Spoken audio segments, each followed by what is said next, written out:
Mes chers amis, bonjour, ici Pauline Legnaud. Je suis enchantée d'être avec vous aujourd'hui sur ce podcast, sur cette chaîne YouTube où, vous le savez, je vais toutes les semaines à la rencontre de personnalités que j'estime remarquables. Des personnalités qui ont accompli quelque chose d'extraordinaire et toute mon idée c'est d'aller dans leurs coulisses, dans les coulisses de leur succès, de ce qui a fait qu'ils en sont là où ils sont aujourd'hui. Et j'essaie vraiment de creuser avec eux, de comprendre leur philosophie de vie, leurs rituels, leurs routines, tous les petits éléments de leur quotidien qui font qu'ils ont choisi finalement une vie un peu différente. Et c'est précisément le cas aujourd'hui avec Marie Robert, alias Philosophie is Sexy sur Instagram, que vous devez certainement connaître via ce pseudonyme et qui est tout simplement une personnalité solaire. J'avais envie de l'avoir sur le podcast depuis maintenant des années parce que Marie est quelqu'un qui m'inspire énormément par sa bienveillance, par sa générosité et également par son amour du beau et du langage. D'ailleurs, Marie, à l'origine, est philosophe et spécialiste de la philosophie du langage. Dans cet épisode, on a parlé de temps, un sujet qui me passionne, une obsession pour moi et pour Marie aussi, semble-t-il. Elle a tellement d'activités en même temps, en plus de son activité de philosophe, d'écrivaine, également de créatrice d'écoles d'inspiration Montessori. Elle n'arrête pas de courir dans tous les sens, mais pourtant d'une manière extrêmement intentionnelle. Donc on a parlé de cette notion de temps, de la gestion du temps, de notre rapport au temps. On a ensuite parlé également du beau, et notamment à l'aune de son nouvel ouvrage, Le miracle du réconfort, que je vous invite vivement à découvrir. Vraiment un très très beau livre dans lequel elle parle de mettre des petits moments d'émerveillement et de beau dans notre quotidien pour réapprendre la contemplation. Bref, un épisode, vous verrez, qui vous fera réfléchir, qui va vous faire, je pense, du bien, qui va, je l'espère, vous réconforter, comme invite à y réfléchir Marie. Et puis aussi, tout simplement, une belle découverte, une personnalité vraiment, comme je disais, solaire, bienveillante, que je vous invite à suivre sur les réseaux sociaux, sur Instagram notamment, sur son podcast également, Philosophie is Sexy. Mais avant de passer à l'épisode du jour, je me dois de vous rappeler, si ce n'est pas encore fait, de vous abonner au podcast, à la chaîne YouTube, quelle que soit votre plateforme de prédilection, que ce soit Apple Podcast, que ce soit Spotify ou effectivement YouTube, peu importe, vraiment ça compte énormément. Je sais pas si vous vous rendez compte de l'impact que vous pouvez avoir sur moi, sur ma vie, sincèrement, en vous abonnant, en partageant le podcast. Vous savez, en fait, ce podcast et tout ce que je fais, c'est quelque chose qui est diffusé grâce à vous, sincèrement. Je ne fais pas de publicité et tout ça pour dire que votre voix compte vraiment. Donc j'avais envie de vous le rappeler. Si c'est pas encore fait, de vous inciter à vous abonner, à partager. Vraiment, une fois de plus, ça compte. Donc je compte sur vous et moi ça me fera vraiment un très très beau cadeau. Merci à tous et je ne vous en dis pas plus et laisse place à ma conversation avec Marie Robert.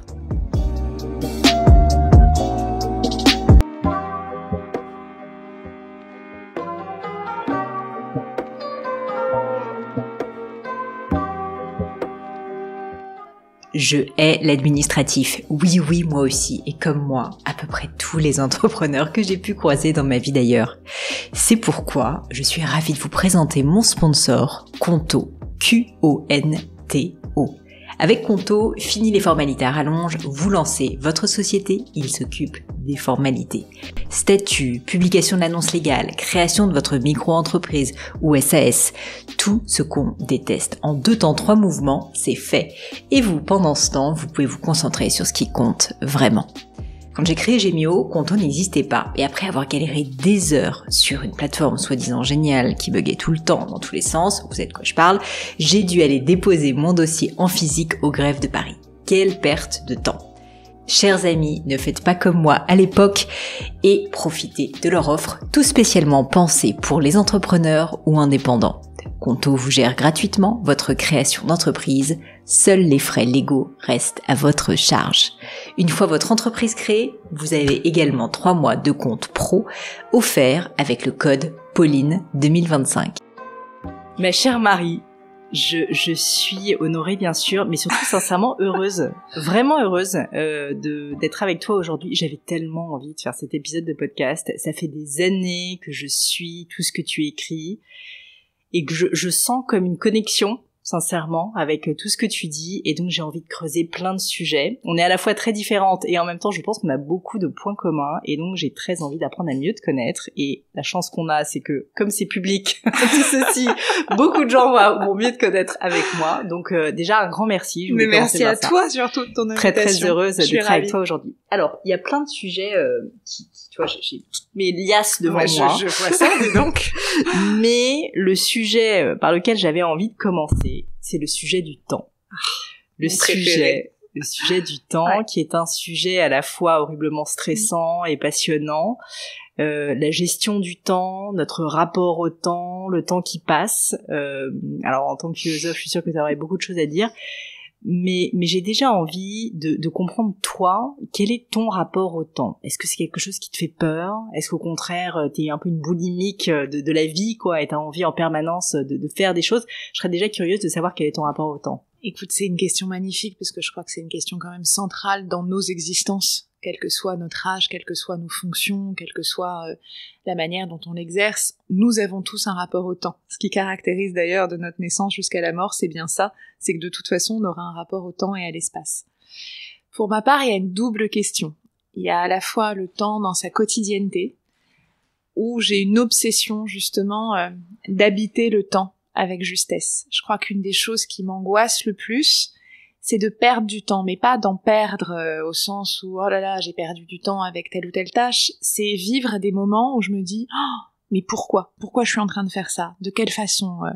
À quoi ça m'amène? À quoi ça me renvoie? De quelle façon ça me nourrit? Donc il y a une vraie angoisse, il y a une vraie gestion du temps, il y a une vraie réflexion autour du temps, peut-être encore plus même dans la création, dans l'écriture, comment on se dédie du temps, comment les autres ne vont pas préempter notre temps. Ça paraît très dur comme question et en rejet, c'est pas le cas. C'est plutôt comment on organise pour que ce temps soit toujours censé pour nous, qu'on ait l'impression de l'habiter. Je crois que pouvoir habiter le temps, c'est notre plus grande liberté. Ça veut pas dire que je fais pas des trucs chiants, pas du tout, mais qu'il faut que je le comprenne. Pourquoi je fais telle ou telle chose. Donc une compréhension de ce temps. Et puis le deuxième volet que tu mentionnes, c'est quand même le temps qui passe, quoi. Moi, je me réveille tous les matins très tôt, soulagée de me dire oh, j'ai encore une journée à vivre, quelle bonne nouvelle. Donc il y a quand même une C'est une conscience que tu as quand même la tendance du temps qui passe. Ah non, mais c'est plus qu'une conscience, c'est un vertige obsessionnel. Je pense que c'est la source philosophique majeure. Et tu l'as toujours eu? En tout cas, je l'ai eu depuis très très jeune, depuis l'enfance, je pense. Donc ce temps qui passe, je sais que ça va vite. Non seulement pour nous, mais aussi que ça va vite dans la perte des autres, dans le rapport aux autres. Donc là, pour le coup, mais c'est pour ça que les deux questions se relient, il y a comment habiter le temps, nous, dans notre journée, et comment avoir un espèce d'arrière-plan plus grand, se dire, attention, la vie passe vite, et les gens qu'on aime, on peut les perdre, parce que ça aussi, ça passe vite, le rapport à l'autre, la relation. Donc évidemment, mon rapport au temps n'est pas très léger, parce qu'il est teinté de ces doubles mouvements, mais paradoxalement, cette espèce d'hyper-conscience du temps permet de faire des choix parfois un peu drastiques, mais au moins, on n'a pas l'impression que les choses nous échappent. Alors, j'ai envie de te demander des conseils. Je suis comme toi quelqu'un qui a aussi cette conscience assez forte du temps, et je pense que je suis assez obsédée par le fait de faire des choses qui comptent, qui sont utiles pour moi, pour mon entourage, pour mes entreprises, etc. Comme toi, j'ai l'impression, et au-delà de ça aussi, cette conscience du temps qui passe. Est-ce que, au-delà de la philosophie qui t'anime autour de cette notion de temps, dans ton quotidien, tu parlais de ce temps quotidien, tu as mis en place des pratiques que nos auditeurs pourraient peut-être aussi essayer de s'appliquer eux-mêmes, parce que je pense qu'on n'est absolument pas les seuls finalement à vivre ça, au contraire, comme tu le disais, c'est extrêmement répandu. Et c'est vrai que je trouve que ça pèse à la fois d'avoir cette conscience et en même temps de se sentir de temps en temps un peu soumise en fait au temps, et de sentir ce temps subi. Donc je serais très curieuse de savoir comment tu reprends un peu ce contrôle. Alors, ma manière de reprendre le contrôle peut paraître un peu rigide et un peu une discipline assez ancrée, ce qui pour moi n'est pas du tout un effort. Donc je voudrais pas du tout que les auditeurs l'entendent comme quelque chose d'injonctif. C'est vraiment ce qui fonctionne pour moi. La première chose qui fonctionne, c'est que toute ma vie je me suis levée tôt. Donc pas du tout en mode je vais adopter une mode du miracle morning et me lever à 5 heures parce qu'il faut le faire. C'est juste que de fait, je me suis toujours réveillée tôt et je profite vraiment de cet espace-là pour avoir déjà un espace de disponibilité, de silence, de concentration, ok, là ce sont vraiment des heures pour moi. Donc c'est vrai que je me lève souvent aux alentours de 5h30. Ah oui. Et c'est vraiment là, mais c'est tout à fait naturellement. C'est vraiment tôt. Depuis, j'ai 40 ans, Quelle chance. Depuis, quasiment 35, hein, donc vraiment très tôt. Et c'est là où je peux faire mon sport, écrire mon post du matin, faire les quelques mails où tu sais qu'il faut les faire à ce moment-là parce que ça prend 3 secondes et qu'en fait ça va déjà te libérer l'esprit. Donc c'est vrai que cette enveloppe de temps, elle me permet déjà d'avoir la sensation de pas rentrer dans la journée en étant déjà happée. Et ensuite, justement, de profiter, quand mon mari et mon fils se réveillent, de profiter de ce temps où je suis disponible pour eux. Parce que c'est ça aussi, c'est comment on articule un temps de disponibilité pour soi pour être disponible pour les autres. Ensuite, j'ai aussi fait le choix de travailler, parce que j'ai un jeune enfant qui a 2 ans et 4 mois, et j'avais envie d'être vraiment là pour lui, donc de travailler 4 jours par semaine, de 10h à 16h. Donc c'est un choix drastique, vraiment. Ce qui suppose que forcément dans cet espace-temps entre 10h et 16h, il va falloir être dans une concentration. C'est pas qu'une question de performance, c'est se dire OK, comment je me concentre suffisamment pour que les tâches que je suis en train de faire, je sois au bon endroit, que je donne de la disponibilité, alors que ce soit des moments d'écriture, que ce soit des moments où je vais dans les écoles, que ce soit des moments avec des clients ou des conférences, c'est être pleinement là. Tu es dans l'instant et tu es vraiment concentré sur ta tâche, ouais. Ensuite, effectivement, il y a ce moment où je retrouve mon fils. Et après, il y a toujours l'enjeu de, est-ce que, évidemment, comme tout le monde, comme tous les entrepreneurs qui nous écoutent sans doute, et comme beaucoup d'autres gens, évidemment que tu refais des mails, évidemment que tu rebosses. Comment te faire rentrer dans une même journée? Évidemment. Mais ça demande une chose, et c'est peut-être le conseil que j'aurais le plus à transmettre, c'est aussi l'audace de renoncer. Et de réfléchir à quoi je renonce. Alors moi, effectivement, comme j'ai pas envie de renoncer au sport, ni de renoncer à ces temps d'écriture de pleine concentration, ni envie de renoncer au moment avec mon fils, c'est vrai que je renonce à des dîners. Dans beaucoup de cas. Tu renonces certainement à des séries Netflix, des trucs comme ça. Exactement. Non, mais je renonce à des dîners, je renonce à des séries, je renonce parce qu'en même temps, en plus, je suis fatiguée vu que je me lève tôt, donc je me couche tôt. Donc, je dirais l'audace du renoncement et faire cette sorte de check-up interne, de se dire à quel moment je vais me sentir plus en cohérence avec moi.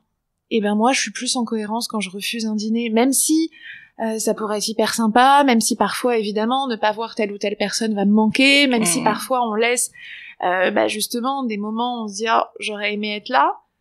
Oui, mais finalement, cette organisation-là est plus juste à ce moment de ma vie.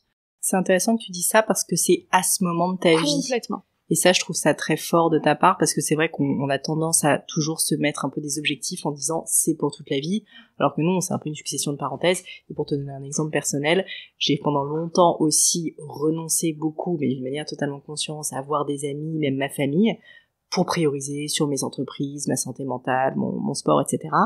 Et en fait, il y a eu un moment dans ma vie, c'était il y a 1 an à peu près, où je me suis rendu compte que ça me manquait et que j'avais envie de changer mon paradigme et de, à nouveau, renouer plus avec des amis. Et donc, je l'ai fait à nouveau. Et je trouve que c'est important de le dire. D'ajuster. C'est exactement ça. Et c'est pour ça que je parle de check-up et de moments d'introspection. C'est pas céder à telle ou telle tendance, tel ou tel rythme. C'est qu'est-ce qui, dans notre écosystème, est cohérent à ce moment-là. Moi, effectivement, à ce moment-là de ma vie, eu égard à mes activités et à ma vie intime, c'est ce qui est cohérent. Mais comme tu le dis, peut-être et sans doute que ça changera. Donc, l'appel à l'écoute, parce que le temps, et c'est là où, pour le coup, c'est un vrai sujet philo, il y a le temps scientifique, le temps des montres, et puis il y a la durée, qui est le temps vécu. On est quand même dans ce temps-là, on est quand même dans la durée. En fait, ce qu'on appelle notre rapport au temps, et c'est pour ça d'ailleurs que plein de gens se sentent écartelés, c'est qu'on essaye de faire rentrer notre durée intime dans un temps scientifique. Ah oui, forcément ça, je me sens un petit peu coincée, ça bloque un peu. Donc revenir à notre durée. Et l'autre enjeu, mais que je mentionne dans ces espaces-temps quand je dis la pleine présence, c'est que je crois, et alors là pour le coup, qu'on soit entrepreneur, qu'on soit à la retraite, peu importe, avoir des temps non structurés et non d'hyperstimulation et pas des temps de faire. Moi, c'est mon combat dans les entreprises dans lesquelles j'interviens. Si on peut offrir à ses collaborateurs ne serait-ce que 2 heures de temps non structuré, sans réunion, sans stimulation, sans avoir des WhatsApp toutes les 20 secondes, sans avoir des mails, on a besoin de réfléchir.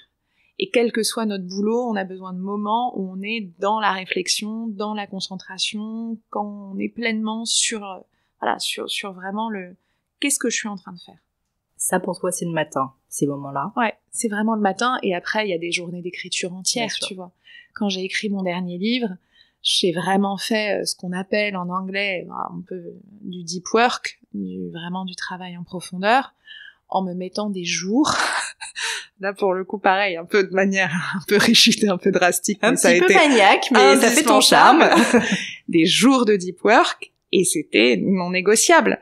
Et donc, tu informes les personnes autour de toi. Ah non, mais je mettais même un message d'absence en expliquant, non pas le fameux message, je n'ai pas accès à Internet. Bien sûr que si, j'ai accès. Mais en mettant comme message, en expliquant, voilà, je suis en train d'écrire, j'ai besoin d'être concentrée, j'ai besoin d'être créative, et cette créativité et cette concentration vient d'un moment où si je consulte mes mails... Mais j'adore ce message, j'aurais aimé recevoir ce message, je l'aurais forwardé à tous les je ne peux pas, en fait. Ouais. Si je veux être un peu pertinente, un peu créative et pas raconter trop de la merde, je suis désolée les gars, je peux pas, en fait.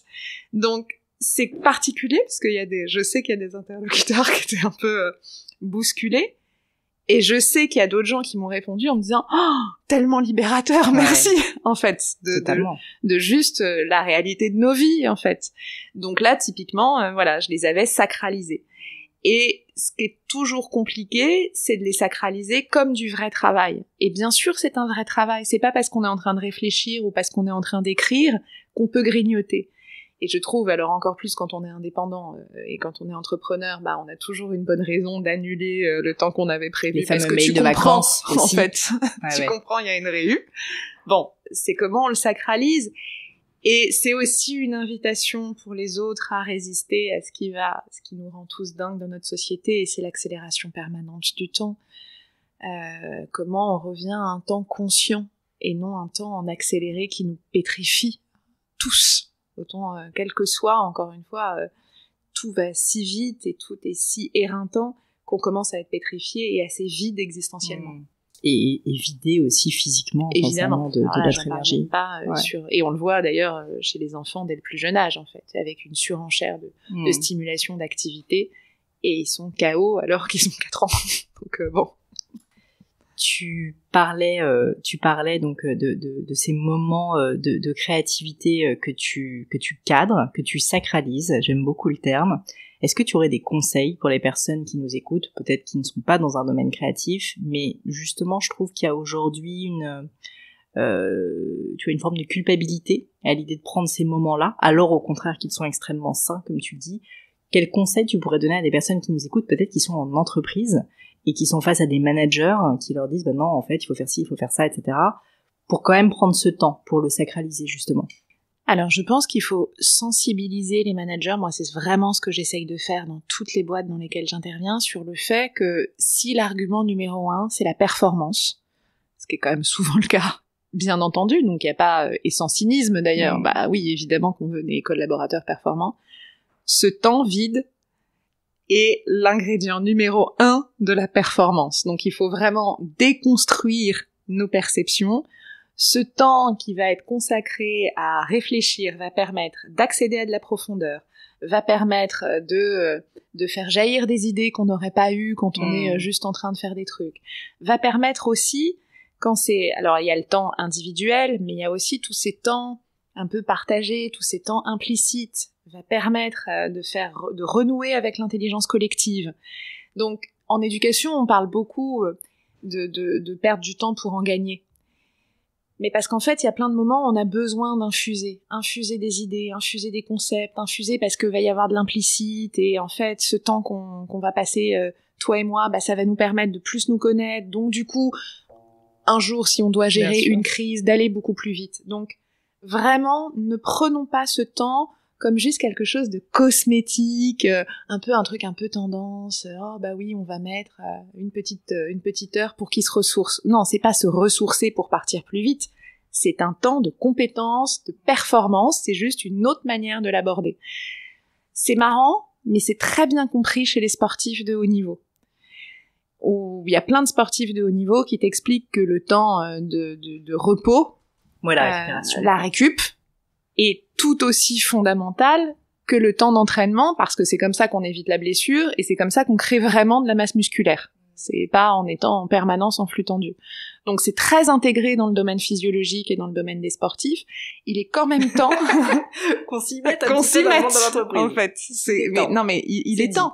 Non, mais je suis d'accord. Et ça évite en fait aussi plein de problématiques, c'est-à-dire que ça évite la lassitude, l'impression d'être submergé, et tout ce grand sujet de la quête de sens. Ouais, mais moi je pense qu'on se trompe un peu d'axe sur la quête de sens, parce qu'il y a plein de boulots où finalement c'est pas la question du sens le problème, c'est juste qu'on a l'impression qu'il y a une perte de sens parce qu'on est tout le temps comme un hamster dans sa roue, donc évidemment que tu sais plus où t'es. Et puis aussi le manque de contrôle. Moi, je Bien me sûr. rappelle les quelques moments où j'ai eu des pertes de sens dans mon travail, j'en ai eu. C'était des moments où j'ai une très très belle métaphore, tu vas voir, je me sentais comme un sac plastique balayé par le vent, sans aucun contrôle. Exactement en fait, ça. j'ai été ballottée, si tu veux, mais vraiment d'une manière complètement incontrôlée. C'est terrible, en fait, comme sensation. Tu peux pas, en fait, ça te vide de toute ton énergie, quoi. Et donc, ce retour au tout contrôle. à fait ça. C'est se vider, vraiment. C'est être vidé de son énergie. Sans compter aussi tous les sentiments après, de culpabilité, de montée du stress, qui t'empêchent de réfléchir avec pertinence. Enfin, aujourd'hui, les neurosciences, pareil. Je parle des sportifs de haut niveau, mais les neurosciences nous le montrent aussi. C'est-à-dire, bien sûr que nous ne sommes pas pertinents quand on a un taux de cortisol plus, qu'on manque de sommeil, qu'on est en culpabilité parce que on n'a pas eu... Donc, de toute façon, c'est contre-productif. Donc, même si l'axe n'est pas uniquement le bien-être de ses collaborateurs, mais si l'axe est la performance et la créativité, et Dieu sait qu'il va nous en falloir dans le monde qui nous attend, parce que face à l'IA, face à la crise écologique, face aux crises économiques, il va falloir qu'on soit créatif, ingénieux, qu'on trouve d'autres solutions. Ben, évidemment que ça passe aussi par une autre manière de réfléchir à nos modalités de travail. Hyper intéressant, ce paradoxe, en fait, ça n'est pas, la perte de sens ne vient pas de trop de travail, en réalité, ou ces fameux burn-out, d'ailleurs, ne viennent pas de trop de travail, probablement, mais d'un travail sans contrôle, sans conscience. Hyper intéressant. Un autre point que tu as soulevé, et après on va arrêter de parler du temps, mais ça me fascine, comme tu sais, je suis un peu obsédée comme toi. Je me suis dit, mais s'il y avait bien des questions que j'aurais envie de poser à Marie, c'est sur la question du temps. Donc je ne suis pas maman, mais toi tu l'es, et je sais qu'il y a énormément de femmes qui se mettent une pression démentielle pour tout faire, et avoir une carrière ambitieuse, et en même temps, s'occuper de leur mari, bien sûr, voir leurs amis, faire leur sport, boire du matcha, etc. Et s'occuper, bien sûr, de leurs enfants. Et donc, toi, tu le fais, puisque tu as pris la décision consciente, tu me le disais à l'instant, de travailler 4 jours par semaine, jusqu'à 16 heures. Est-ce que tu as ressenti une pression sociale, première question, sur ce point, et du coup, comment est-ce que tu l'as, si tu réfléchis? Et puis la deuxième question, au-delà du regard des autres, c'est comment est-ce que toi, tu as fait la paix avec ta propre ambition? Et donc, comment réussir à concilier, si tu veux, ton ambition de maman, on va dire, d'avoir une famille épanouie, et en même temps, cette ambition professionnelle que tu as forcément, puisque tu es quelqu'un qui fait tellement de choses. C'est une très bonne question. Il y avait vraiment... je savais, avant d'avoir mon fils, je m'étais pas fixé cette organisation-là. J'ai vraiment attendu la rencontre. Et en le rencontrant, j'ai eu très vite, mais ce qui m'habitait déjà, mais encore plus en le voyant, cette conscience du vertige du temps et de l'importance relationnelle. C'est-à-dire, je me suis dit, ben finalement, pour moi, c'était pas du tout une question évidente d'avoir des enfants, c'était pas un désir si marqué, c'était pas quelque chose de simple, métaphysiquement, ça l'était vraiment pas. Et en le rencontrant, je me suis vraiment dit, mais en fait, j'ai envie d'être en relation avec lui. Or, pour le coup, il y a une chose, il y a 1000 façons d'élever des enfants, il y a 1000 méthodes. Moi, je suis pas du tout donneuse ni de leçons ni de conseils. En revanche, la relation, elle demande quand même de la présence. C'est pas une question de temps et de rythme, c'est de la présence effective et réelle. Donc, j'avais envie de vivre ça avec lui. Et c'est à partir de ce moment-là que j'ai eu la chance, parce que justement, je suis entrepreneur et parce que je travaille à mon compte. De pouvoir avoir cette organisation-là, ce qui est pas du tout évident pour évidemment plein de femmes, donc je voudrais pas du tout générer de la culpabilité, mais de me dire, cette organisation-là, elle me permet de pas me sentir écartelée. C'était vraiment ça. Donc bien sûr que c'est difficile de faire comprendre, Et bien sûr que parfois ça m'est arrivé, et bien sûr que parfois je suis passée à côté de certains contrats, et bien sûr que c'est difficile de dire ah bah non là je suis désolée parce qu'en fait je vais rentrer à 16h. Non mais on te prend vraiment pour une dingue, c'est-à-dire que vraiment on te prend pour une dingue. Mais et c'est difficile parce qu'en plus on commence à rentrer dans un enjeu de valeur en fait qui soudain est à la fois très intime, à la fois assez inaudible pour les individus parce que si tu le vis pas et si t'en prends pas conscience, et puis quand même on est dans un monde où la relation n'est pas le sujet le plus prioritaire et principal, mais finalement comme toujours, comme sur tous les sujets, une fois que t'es clair avec toi-même, t'es tout à fait capable de l'assumer. Et paradoxalement, cette organisation-là m'a donné plus d'acuité aussi, parce que comme je me sens pas écartelée, et c'est le même raisonnement que la jurisprudence entre ça nous rend contre-productif en fait d'être tout le temps en toupie, et ben pareil, là le fait de pas me sentir écartelée parce que je sais que je vais avoir du temps pour mon fils, que je vais avoir du temps pour tisser de la relation avec lui, fait que je me sens ultra performante quand je travaille en fait. Et te force à le faire aussi. Et me force à le faire, et finalement j'ai osé aussi plus de choses. Ça m'a donné plus de cran aussi pour aller chercher d'autres types de contrats. Ça m'a fait accepter des missions en me disant en fait ça donc quelque part ça a été aussi un levier. Donc encore une fois, c'est un peu drastique, j'ai la possibilité de le faire et c'est mon plus grand luxe, mais j'engage quand même à observer on a toujours peur d'exprimer nos besoins, et souvent ils sont en fait plus audibles et mieux reçus que ce qu'on pense. Ça me semble aussi important. C'est-à-dire que en fait, quand on a vraiment quelque chose en tête, réussir à l'exprimer, à l'aménager, à expliquer pourquoi, parce qu'on l'a vraiment complètement pensé, souvent c'est quand même mieux reçu. Et aujourd'hui, voilà, mon fils a presque 2 ans et demi, c'est une organisation donc que j'ai mis en place depuis ce temps-là. Alors, en contrepartie, j'ai pas eu de congé mat, etc. Donc, bon, il faut, et puis je travaille 7 jours sur 7, donc, bon, il faut aussi être prêt à... On se doute que tu ne te tournes pas les pouces. Il faut aussi être prêt à être Appelons-nous des réveils à 5h30.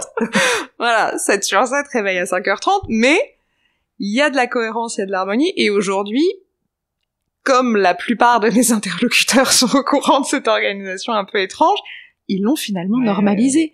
Et en fait, c'est toujours pareil. En fait, c'est complètement normalisé. Une fois que, non, en fait, c'est la manière, c'est ma manière de faire. Donc, bon, c'est réfléchir à... Mais je trouve ça très beau. Tu sais, c'est le fameux terme de boundaries américain qui n'existe pas vraiment. Non. C'est un peu dommage parce que c'est pas vraiment une frontière, c'est pas vraiment des règles. Enfin, c'est le fait en fait de créer un cadre qui te convient. Ouais. Et ce que je trouve très beau dans ce que tu as fait, c'est que tu as souvent utilisé le terme de un peu drastique, etc.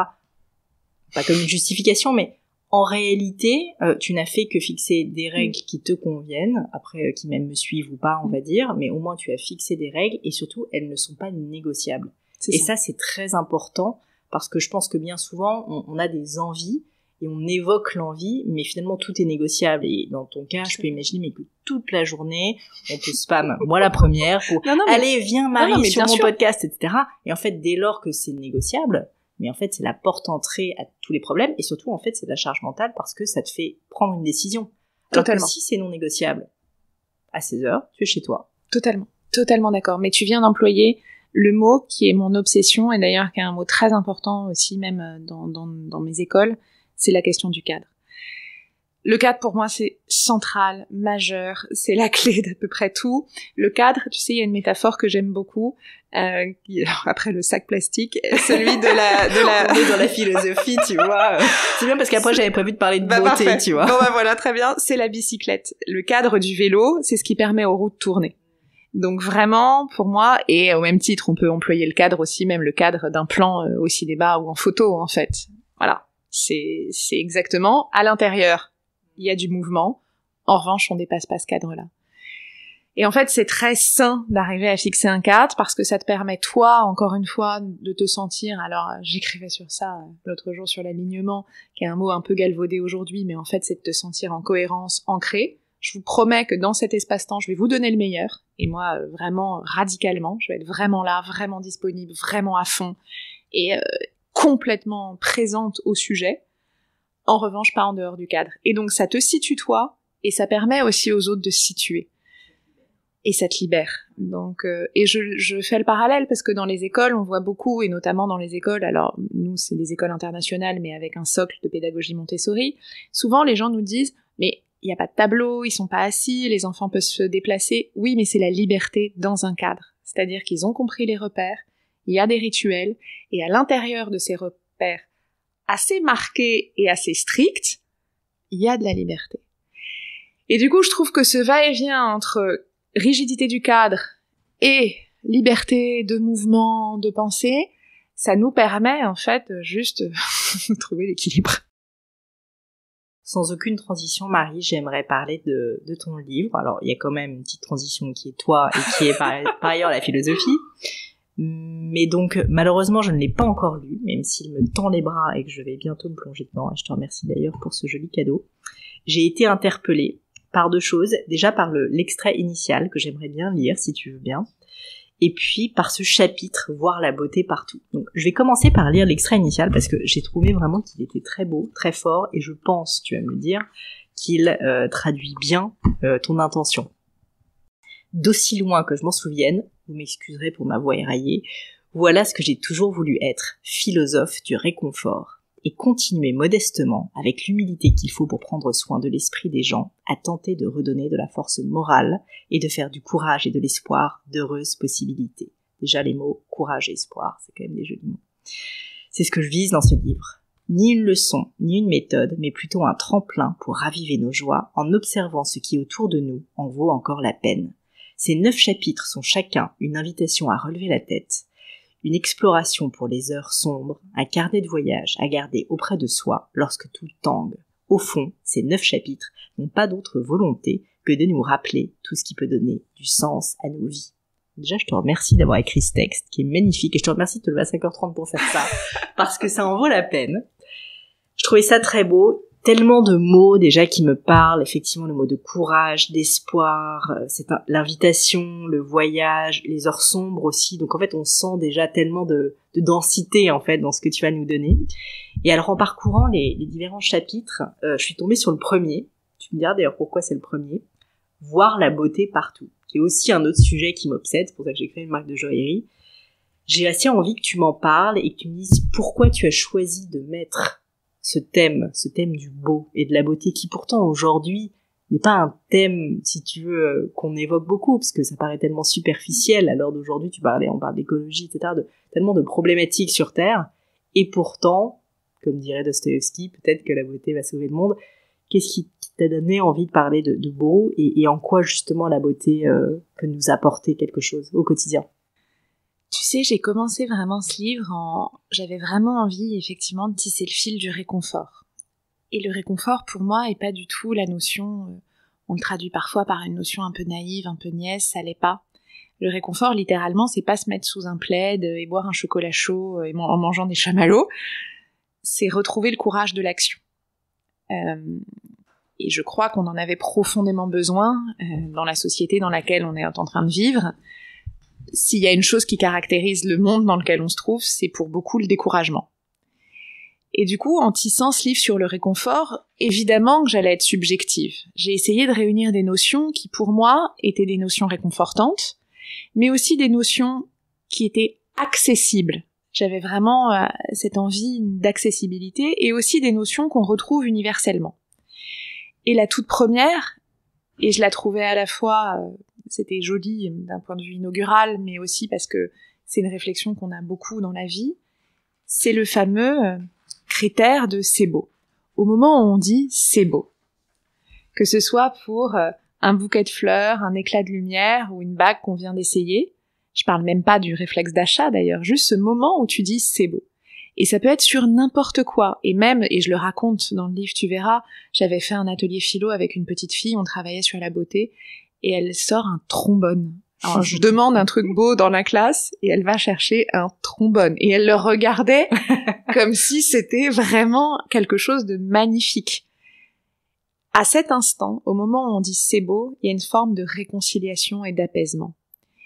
Et je développe toute la parole de Kant autour de cette idée où tout d'un coup, quand on dit c'est bien, c'est par rapport au mal. Donc il y a dans notre tête un espèce de petit processeur qui va juger le bien, le mal. Quand on dit c'est bon, c'est parce que on a en tête des choses qui le seraient moins. Quand on dit c'est beau, il y a cette espèce d'élan en fait qui n'a pas besoin d'être référencé. On dit pas c'est beau. Et même face à une toile, d'ailleurs, tu le vois, encore une fois, il y a une initiative au Louvre que je raconte aussi, où il y a des patients qui ont des copies de toiles de maître dans leur lit, dans leur chambre d'hôpital. Ils n'ont pas besoin de connaître l'histoire du peintre. C'est juste, voilà, ce regard-là. Donc, on n'a pas besoin de référence, on n'a pas besoin d'être dans une culture particulière. Il y a juste cet instant qui nous donne cet apaisement immédiat. Et c'est pour ça, pour moi, qu'il y a quelque chose de fondamental dans la beauté qui n'est absolument pas superficiel, qui est une manière, même dans les heures les plus sombres, même dans les moments les plus compliqués, de se dire, il reste toujours la possibilité de la beauté. Il reste toujours la possibilité que ce monde, qui parfois est si décevant, et si confrontant, et si violent, nous offre des éclats de beauté, et je crois que ça nous permet fondamentalement de tenir. J'ai en tête une histoire que je raconte pas dans le livre, mais qui m'avait beaucoup marquée, d'une femme déportée à Auschwitz, qui avait gardé un rouge à lèvres Chanel, il y en avait presque plus, et évidemment elle le cachait au péril de sa vie, pour juste tous les soirs en cachette, avec le doigt, mettre un tout petit peu sur ses lèvres. Et elle explique à quel point ce geste rituel la ramenait justement à la possibilité de la beauté, à la possibilité du soin, à la possibilité, et lui avait permis de tenir. Donc, non seulement c'est pas quelque chose de superficiel, c'est un apaisement immédiat, c'est quelque chose qui nous redonne du courage, et en plus, et ça c'est peut-être aussi quelque chose qui me touche, c'est à quel point quand on trouve quelque chose de beau, on a envie de le partager. Et qu'est-ce qu'on va faire? Et je suis sûre que toi tu le vois. Quand t'essayes un bijou, t'as envie de prendre une photo pour l'envoyer, pour le montrer, t'as envie, en fait, quand on a aimé un film, quand on a trouvé une musique belle, tout de suite, on a envie de le partager. Donc, en plus, non seulement il y a cet effet presque thérapeutique sur nous, mais il y a cet élan vers l'autre. Et partager la beauté, d'un paysage, d'un lieu, d'un endroit, c'est quand même quelque chose qui nous met en lien. Donc, vraiment, on est dans un enjeu qui me semble être un enjeu majeur du réconfort. C'est-à-dire tout de suite, voilà, la mission est remplie, au sens où tout de suite on a envie de continuer encore un peu. Et c'était ça mon enjeu. Et je trouve, et bon, t'es mieux placé que moi pour le dire, mais moi je suis petite fille de bijoutier aussi. Ah, ouais, exactement. C'est rigolo.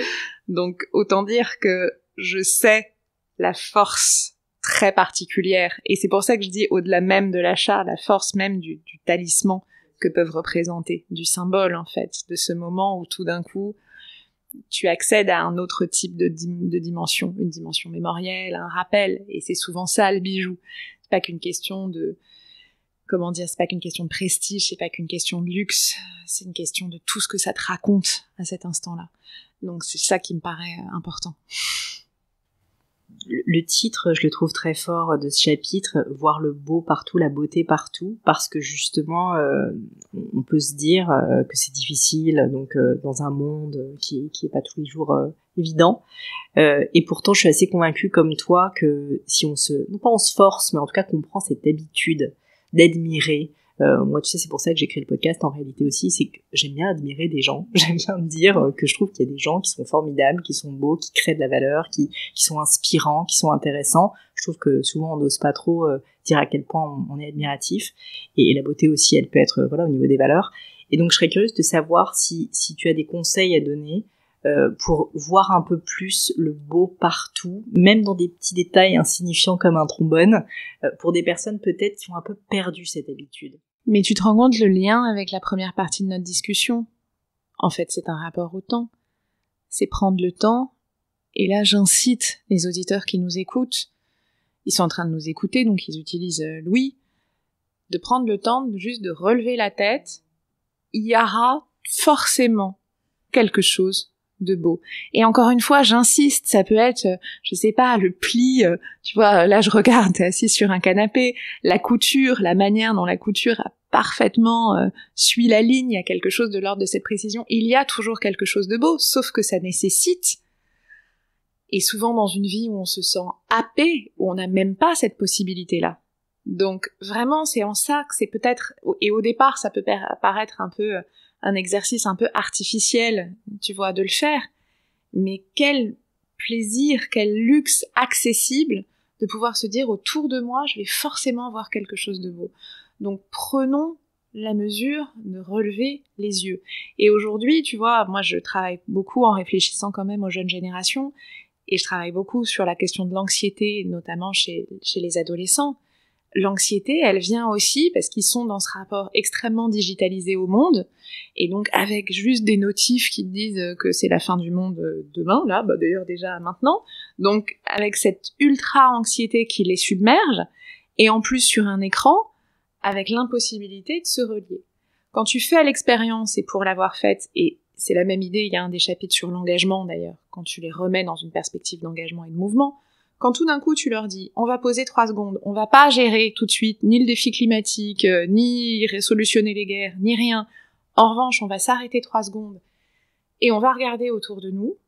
Mais déjà, tu les mets dans une autre perspective. Et déjà, cette anxiété d'être submergé par des choses que tu ne maîtrises pas, bah, tu te remets dans un ancrage de la réalité.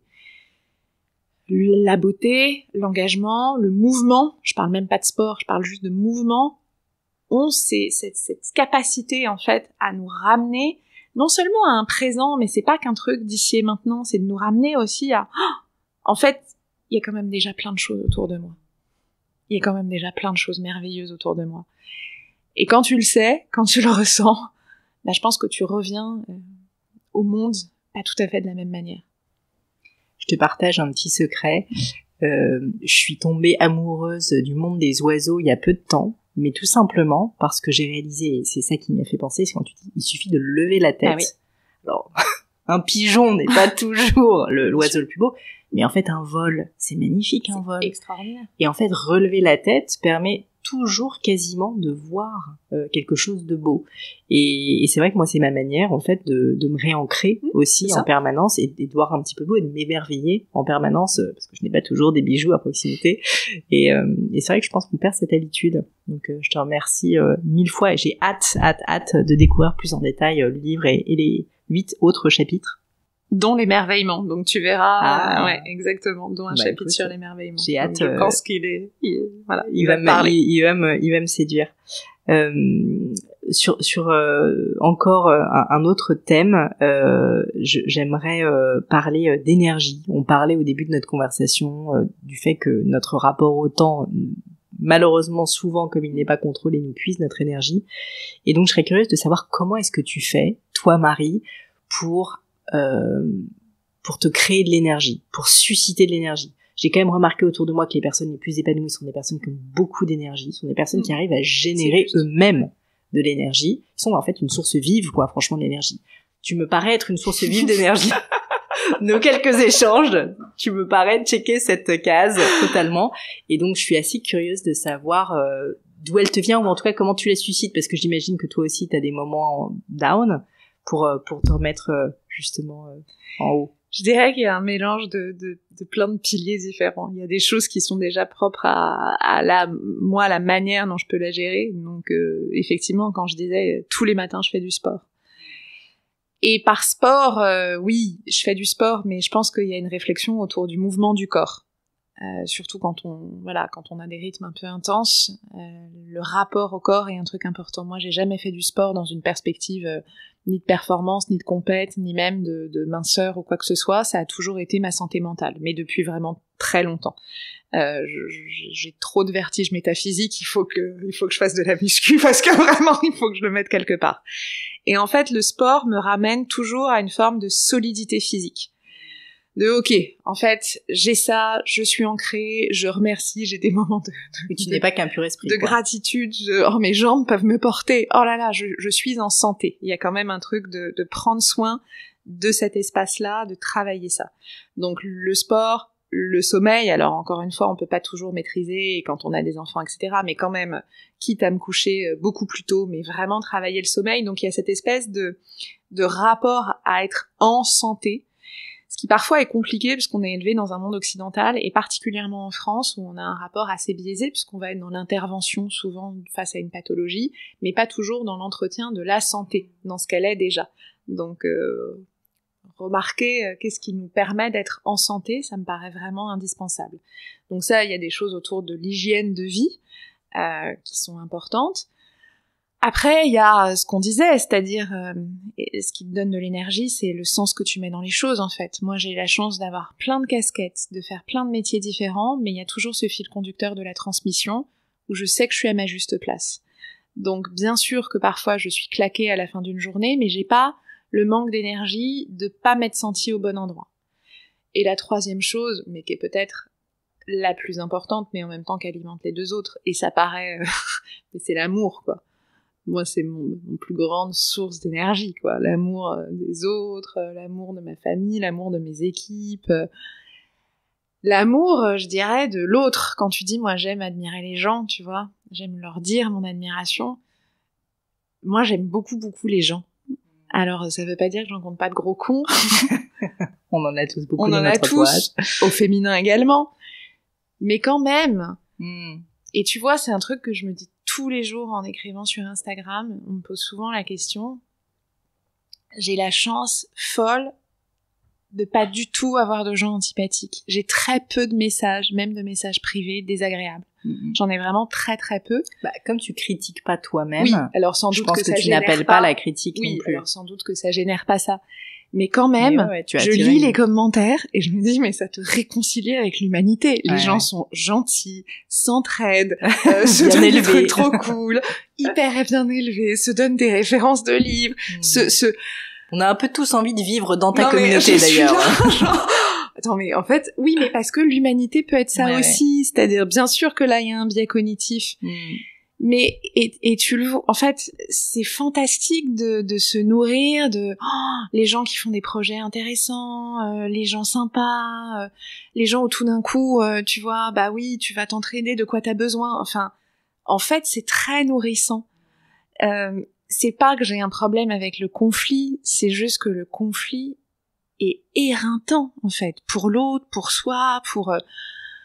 la critique, le conflit, le jugement, en fait, j'ai pas beaucoup de ressources, moi, pour ça. Je me sens, en plus, très vite, je pleure, donc très vite, très vite, c'est ridicule quand je m'énerve, donc, parce que je vais être en colère puis sangloter, donc, et quelle perte d'énergie assez dingue. Donc, évidemment, c'est aussi choisir son prisme. De toute façon, notre rapport à la réalité, on n'a pas un rapport parfait à la vérité, on a un prisme. Bon, bah, le prisme de l'amour, il est quand même assez énergisant. Vraiment. Se dire que les gens sont géniaux, sympas, avoir de la solidarité, du soutien, tu termines pas ta journée tout à fait de la même façon. Et quand tu es confronté à des personnes qui ne sont pas géniales, sympas, bienveillantes et tout ce qu'est ta communauté, et la mienne, je dois dire, qu'est-ce que tu fais?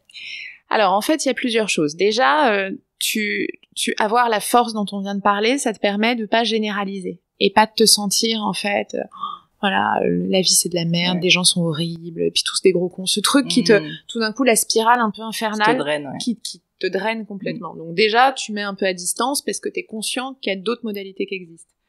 Ensuite, le deuxième point, c'est comment justement tu mets des limites. En fait, comment t'autorises pas l'autre à te happer et avoir les mêmes codes que lui? Comment tu respectes un jeu de langage qui reste le tien? Et je crois, et c'est pour ça, et pour avoir énormément écrit sur le sujet, mais je pense toujours à un livre fantastique d'Anne Dufour-Montel, La puissance de la douceur, en fait. Quand tu restes doux face à quelqu'un d'insupportable, d'irascible, de vulgaire, de vraiment qui va venir te chercher au pire endroit, et que toi, tu gardes cet ancrage et cette douceur, c'est assez désarmant pour l'individu en face. Ça veut pas dire que tu t'énerves pas, ça veut pas dire que parfois ça dérape, mais ne pas se laisser envahir. Et bon, alors moi, à l'origine, je suis quand même... mon métier, c'est la philosophie du langage, donc évidemment, je vais être sensible dans le langage, et c'est pour ça que je parle de jeu de langage, mais tu vois, ce qui est dur, c'est quand tu sens que ça y est, tes mots ne deviennent pas les tiens, tu vois, et que parce que on t'a poussé dans tes retranchements, tu dis des trucs, ou si tu te voyais dans d'autres circonstances, tu te dis, mais pourquoi je suis allée dire un truc pareil, en fait, je me reconnais pas. Donc fixer ses limites face à l'individu, mais aussi rester, en fait, dans sa sphère, parce que ce qu'on peut te prendre, c'est ça. C'est drôle parce que tu vois, ça me fait encore faire une boucle et une petite révolution vers le sujet du temps, où c'est encore un sujet de laisser se faire happer toujours, se faire déborder par d'autres choses, en fait. Bien sûr. Et en l'occurrence, c'est vrai que quand tu prends personnellement la critique ou l'agressivité de quelqu'un, en fait, tu la laisses entrer sur ton territoire. Tu laisses littéralement, tu donnes l'autorisation à quelqu'un de te passer par transitivité son agressivité. Totalement d'accord. C'est exactement ça. Et là encore, tu vois, t'as totalement raison, le temps est en arrière-plan, parce que quand toi-même, tes limites, quand toi-même, t'es allé un peu au-delà, tu vois, de tes ressources, quand t'as ce sentiment, quand tu reviens à être un sac plastique, beaucoup plus, tu vas vriller. Ouais. Mais d'où le fait de prendre soin au quotidien, via le sport, etc. Et donc toi, pour être très concrète, sport, c'est musculation, c'est course à pied, qu'est-ce que tu fais? Tous les matins, je fais 40-45 minutes, muscu, pilates, ou pilates, ou musculation. Plus que cardio. Plus que cardio, je cours régulièrement, mais vraiment comme il est 5h30 du mat. Rappelons-nous de ces petits détails. Je vais plutôt faire du cardio à d'autres moments. Je comprends. Donc voilà. Pas envie de te faire égorger dans la rue. Exactement. Et puis, comme je suis un peu un ninja pour ne pas réveiller les gens autour de moi, je prends. Et j'aime bien la sensation des haltères, la sensation du gainage, la sensation. Quand je dis travailler sa solidité, travailler sa souplesse, il y a un truc métaphorique assez dingue. Je trouve que le cardio, et quand on part courir, il y a un truc complètement libérateur de décharge. Mais quand au quotidien, et surtout en ritualisant le matin, avoir cette complétude vraiment de la force musculaire, et peut-être, et là ça paraît caricatural, mais encore plus quand on est une femme, tu vois, où en fait on n'a pas toujours cette association-là, sentir que non en fait et on a toujours peur de prendre du muscle et de devenir une nageuse allemande, tu vois, alors qu'en fait non, c'est génial de je confirme que tu n'es pas du tout une nageuse allemande malgré 40 minutes tous les jours de musculation. Tiens, cette sensation de mais non, je peux y aller en fait, mes jambes me tiennent, mes bras je peux porter, je suis là, vraiment là. Je trouve ça assez galvanisant. Écoute, tu me donnes envie, tu vois. Comme le temps passe et que je veux être respectueuse de ton agenda et justement ne pas tomber dans des travers de happer ton temps, j'aimerais passer maintenant à mon crible. Donc ce sont mes questions signatures, tu sais, que je pose à la fin de chaque épisode. La première de ces questions, c'est: est-ce que tu as vécu un grand échec, ton plus bel échec, dont tu pourrais me parler? Au-delà de l'échec en tant que tel, ce qui m'intéresse et de cette expérience, c'est vraiment ce que tu en as retiré, quel a été l'enseignement que tu as pu tirer donc de ce moment difficile. Alors c'est rigolo parce que moi, l'autre jour, je répondais à une interview pour un journal d'entrepreneurs où je disais que l'échec devait être intégré dans la réussite professionnelle parce que moi j'ai l'impression d'avoir des milliers.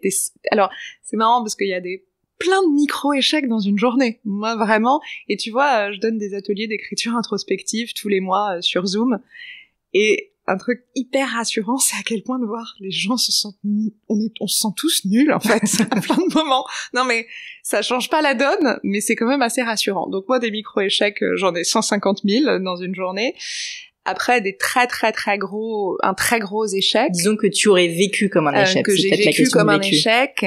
Mais, c'est une séparation, en fait. C'est une rupture. Parce que, étrangement, c'est pas que je mets pas sur le plan professionnel, c'est que j'ai complètement intégré dans le professionnel la dimension d'échec. Donc je le vis jamais comme un échec, mais comme la possibilité de faire autrement, d'aller dans d'autres espaces, d'explorer. Quand t'es entrepreneur, tu te gamelles tout le temps. Donc bon, ça c'est donné. En revanche, je suis restée avec quelqu'un pendant près de 15 ans.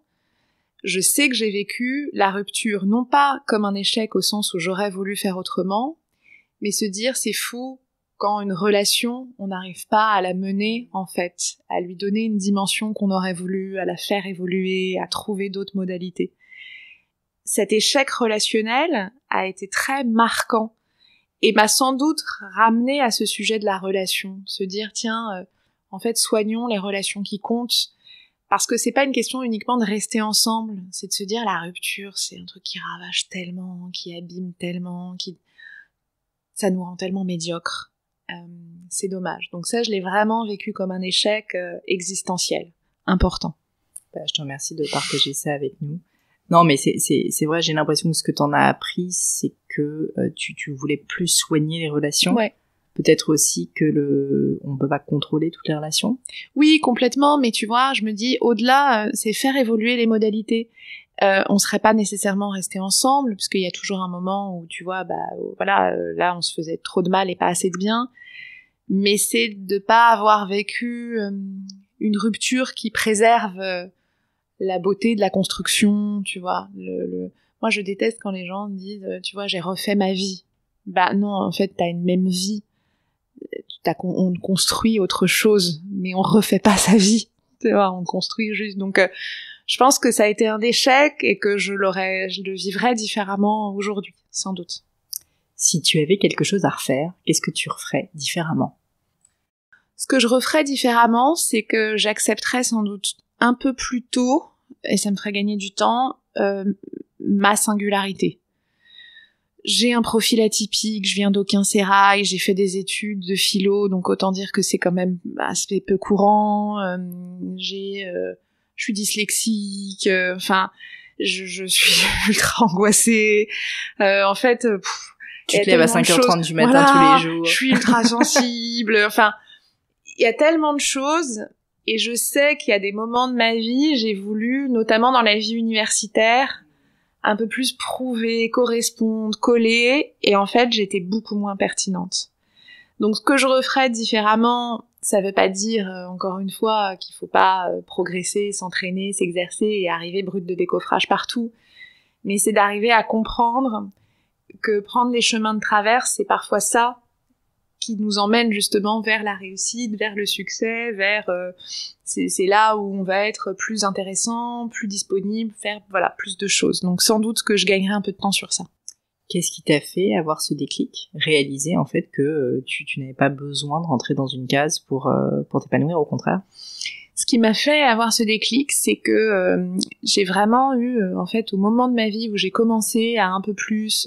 et c'est marrant parce que l'écriture quotidienne sur Instagram, assez libre, parce que je me censure pas du tout. Et c'est la force de l'écriture introspective, c'est qu'honnêtement, il n'y a pas beaucoup de sujets où je me dis pas... Alors j'évite les trucs hyper polémiques parce que j'aime pas ça, j'aime pas le brouhaha, j'aime pas le bruit.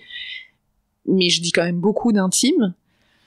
En fait, m'a permis justement de me dire c'est fou comme on passe de l'intime à l'universel. Et en fait, tu vois, quand je disais tout à l'heure dans le podcast, en fait, les gens sont toujours plus capables d'entendre que ce qu'on pense.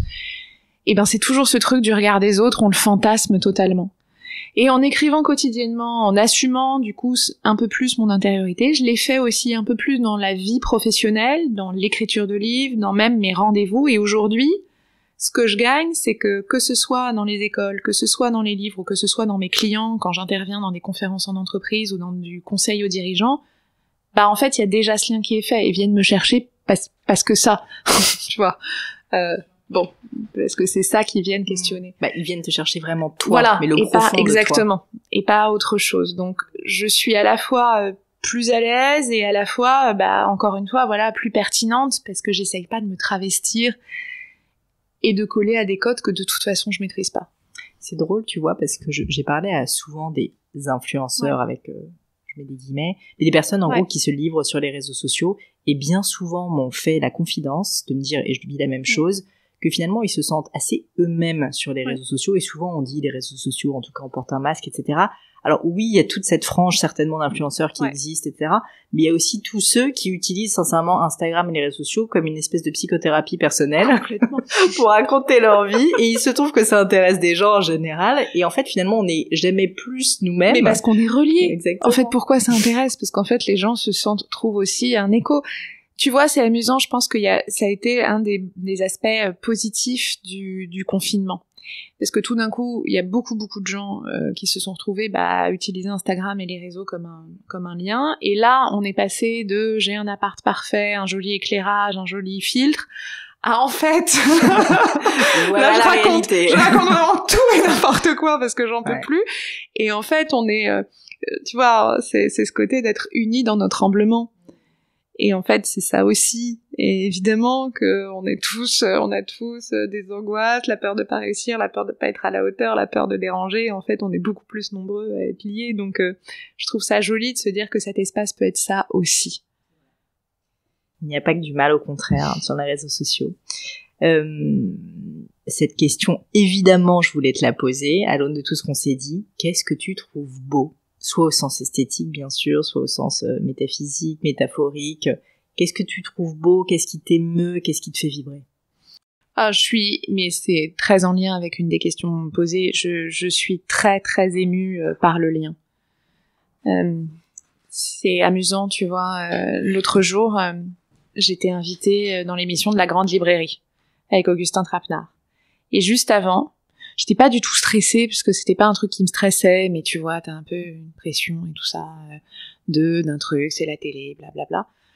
Juste avant, il pleuvait des cordes. Juste avant de rentrer dans France Télé, je vois 2 femmes, je dirais 45-50, il pleuvait des cordes s'enlacer l'une et l'autre. Mais une vraie étreinte, un vrai câlin, quoi. Le câlin, en avoir rien à faire de la pluie.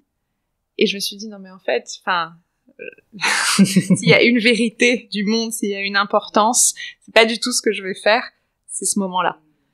Donc ce qui m'émeut, c'est le lien, c'est les mains, c'est le soutien, c'est la solidarité, c'est l'étreinte, c'est le câlin, c'est vraiment c'est la relation, mais parce que je pense que, et d'ailleurs sans doute qu'un jour ça fera l'objet d'un livre, je pense que c'est ce que nous avons de plus précieux.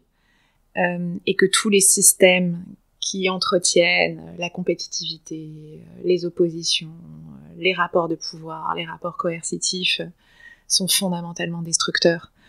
Donc tout ce qui est de l'ordre de la relation, de la préservation, tu vois, du soin aux choses, à l'autre, me touche viscéralement. À l'inverse, je suis obligée de te poser la question de qu'est-ce que tu trouves laid, qu'est-ce qui t'irrite, qu'est-ce qui t'enrage, qu'est-ce que tu détestes observer autour de toi? La mesquinerie. Malheureusement, il y en a. Oui, la mesquinerie. En fait, je trouve que c'est quelque chose. Sans doute, la mesquinerie et une certaine forme de prétention, tu vois, comment dire, je trouve ça éprouvant, en fait. Et encore une fois, c'est éprouvant parce que ça nous met dans un rapport où on est obligé, face à quelqu'un de mesquin, face à une remarque un peu mesquine, un peu, tu sais, ce petit pic, pas franchement l'engueulade, hein, mais le petit côté pic un peu passif-agressif te force, toi, à être dans ce genre de retranchement et de réponse. Et en fait, je n'ai vraiment pas envie de ça. C'est tellement dur de ne pas céder. Bah oui, parce que t'es obligé. Toi aussi, t'as envie de balancer ton petit truc un peu mesquin. Et puis t'es dans une petite battle de trucs mesquins. Et en fait, tu te dis, mais non, c'est trop nul, quoi. Très bien. Bon, bah c'est pour ça certainement qu'il n'y en a pas sur ton compte, parce que tu n'es absolument pas favorable à tout ça et tu as bien raison. Quelques petites questions qui restent encore. Est-ce qu'il y a une maxime ou une citation qui te tient à cœur, que tu pourrais partager avec moi, qui est, je sais pas, peut-être une citation, tu vois, que tu portes depuis un moment, que tu regardes régulièrement? Oh bah il y en a une qui m'accompagne depuis des années, de Paul Valéry. Le vent se lève, il faut tenter de vivre. J'adore. Le cimetière marin. Exactement. Magnifique. Et ce qui me touche profondément, c'est ce tenter de vivre. Parce qu'au fond, et je crois que c'est ce qu'on décrit dans tout ce qu'on a pu se dire, c'est lors de la tentative, que ce soit le rapport au temps, que ce soit l'entrepreneuriat, que ce soit les relations, on explore. On parviendra jamais à la solution parfaite, à l'harmonie parfaite, au moment absolument idyllique. Tout est tentative et c'est ça qui est beau. Ben, je te remercie 1000 fois. C'est un très très beau poème par ailleurs. Celle-ci je l'aime bien, tu verras. Une croyance qui est controversée, c'est-à-dire une opinion, et tu constates que le monde autour de toi, la presse, tes amis, peu importe, ne la partage plutôt pas. C'est ton moment non poétiquement correct avec moi, Marie. Alors, c'est vraiment, je l'ai tout de suite en tête. Moi, tu sais, je fais justement des écoles où on a la conviction que choyer les enfants les rend forts. On me pose la question 34 fois par jour de « mais quand même, enfin, quand ils vont arriver dans la vraie vie, ils seront pas armés ?» Ça me rend dingue. Bien sûr qu'ils seront armés précisément parce qu'ils auront connu, ils auront cet ancrage, ils auront cette confiance en eux, ils auront été respectés. Et vraiment, j'en peux plus d'entendre « ah mais c'est pas mettre de limite ». Oui, mais quand même, hein, ils vont pas s'en sortir. Au contraire. Donc moi, plus on donne de l'amour, de l'affection, du temps, de la considération, plus on a des enfants qui deviendront des adultes, qui n'auront pas besoin d'être dans des luttes de pouvoir, qui seront suffisamment bien dans leur basket pour pas emmerder les autres, pour les respecter. Et je crois, et c'est très particulièrement en France, que c'est un discours avec lequel on a encore du mal, parce qu'on a toujours gna gna gna, l'enfant roi, le ceci, le cela. Je crois qu'on confond plein de sujets. Encore une fois, ça ne veut pas dire qu'il n'y a pas de limite, ça veut dire qu'avoir cette disponibilité affective, sécuriser les enfants, les mettre dans un cadre où ils se sentent écoutés, considérés, respectés, c'est en faire des adultes vraiment forts. Et moi, c'est ma contribution modeste à l'avenir de dire, bon, bah, si je peux le mettre dans le monde. Donc, je sais que c'est un sujet qui tend. J'ai souvent réfléchi à écrire un livre sur la question. J'y suis pas encore allée précisément pour ça, parce que je sais qu'il y a plein de gens qui tout de suite ont un déferlement de contre-arguments. Moi, ça fait 10 ans maintenant que j'ai créé ma première école. Aujourd'hui, j'ai des ados qui sont avec nous depuis 10 ans et je me dis, waouh, qu'est-ce que c'est puissant de voir des adolescents qui ont confiance, en fait, en la vie, en l'adulte, en eux. Qui ont de l'espoir. Ouais. Mais tu parlais en plus tout à l'heure, quand tu parlais de tes écoles, du fait qu'il y a quand même un cadre. En fait, il y a de la liberté dans un cadre. Donc en fait, on n'est pas. Mais ce qui est sécurisant, tu sais, c'est le cadre en fait. C'est ça. Un enfant, ce qui est sécurisant, c'est justement aussi d'avoir des limites, d'avoir des rituels, d'avoir des repères, de lever, de coucher, de manière de faire. Ce qui le sécurise, c'est que l'adulte ait une réponse attentive à lui, qui soit pas une réponse de menace, qui soit pas une réponse de punition, qui soit pas une réponse d'abandon. Ça veut pas du tout dire qu'il y a pas de non. C'est là où c'est toujours très confus et très caricatural. Merci d'avoir partagé ça. Encore 2 questions. Est-ce qu'il y a un sujet sur lequel tu as déjà changé d'avis ? Elle est pas facile. Ça peut être récemment ou il y a quelques années. Oui, c'est vraiment le sujet, justement, c'est amusant, c'est le sujet de l'entrepreneuriat. Moi, j'ai attendu mes 30 ans avant d'être dans une aventure entrepreneuriale. J'étais convaincue que c'était pas quelque chose sur lequel j'étais faite. Pourquoi ça ?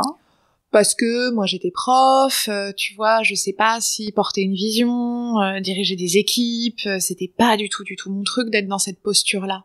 Que je trouve toujours d'ailleurs délicate, c'était pas quelque chose dont je me sentais capable. Et en fait, je me suis rendu compte qu'il faut effectivement une part de courage, parce que tout d'un coup, tu es responsable.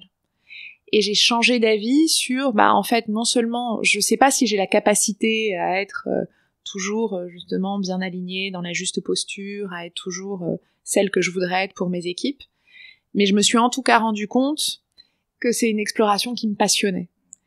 Et que porter une vision, avoir le courage, mesurer ce que ça veut dire, tu vois, avoir la possibilité même d'un point de vue financier de porter cette responsabilité-là, de se dire, attends, en fait, je travaille, mais en fait, c'est le salaire de mes collaborateurs, l'enjeu. C'est vertigineux, je pensais pas en être capable, et je trouve ça passionnant. Là où je te sens totalement alignée, c'est que ce terme de responsabilité, le fait de porter quelque chose, alors là on est à nouveau dans la musculation, non mais c'est vrai que tout fait quand même sens, c'est que c'est vraiment ça, je pense, qu'il y a de plus beau et de plus dur aussi dans l'entrepreneuriat et dans tout projet, sincèrement en réalité, c'est le fait d'assumer, et franchement s'il y a bien quelque chose où je pense qui épanouit, c'est de s'assumer, d'assumer sa responsabilité. Et l'entrepreneuriat force en fait à le faire, tout simplement, parce qu'à un moment donné... Ouais, et puis t'embarques des gens, enfin tu sais ce que c'est, t'embarques des gens dans ton truc à toi, à l'origine, ou du moins dans ton truc à toi, parce que c'est toi qui as donné l'impulsion. Et où t'es pas sûr de toi non plus que ça va marcher. Et où tu peux pas savoir, parce qu'il y a tellement de facteurs, parce que t'agis en rationalité limitée, parce que tu peux pas maîtriser l'état du monde, parce que tu peux pas maîtriser toutes les conjectures, etc. Waouh, c'est quelque chose, et c'est pour ça que je trouve qu'on a parfois une vision des dirigeants cyniques. Alors bien sûr qu'il y en a, et bien sûr qu'il y a plein de raisons, mais il y en a quand même aussi beaucoup qui ont cette conscience profondément ancrée en eux, et je trouve ça assez émouvant. Ma dernière question, c'est est-ce qu'il y a un ou des livres, il y en a forcément énormément, mais qui t'ont particulièrement marqué, qui t'ont peut-être transformé, qui t'ont fait voir le monde différemment? Oui, il y a un livre que j'aime profondément qui s'appelle Un juste repos d'Amos Oz. D'accord. Un juste repos, de quoi parle-t-il? Texte magnifique. C'est l'histoire de 2 individus. Bon, alors en fait, il y a évidemment d'autres personnages, mais il y a 2 personnages centrales. L'un a grandi dans un kibbutz, donc un système communautaire, toute sa vie. Et le quitte, l'autre y arrive. Et je trouve ça magnifique d'assister à 2 désirs parallèles. Et de se dire, en fait, tu vois, on a commencé ce podcast en parlant d'ajustement et de moments de vie. Et ben en fait, on sait pas, il y a des choses, il y a des systèmes qui nous correspondent un temps. Il y en a d'autres qui vont nous correspondre à d'autres temps.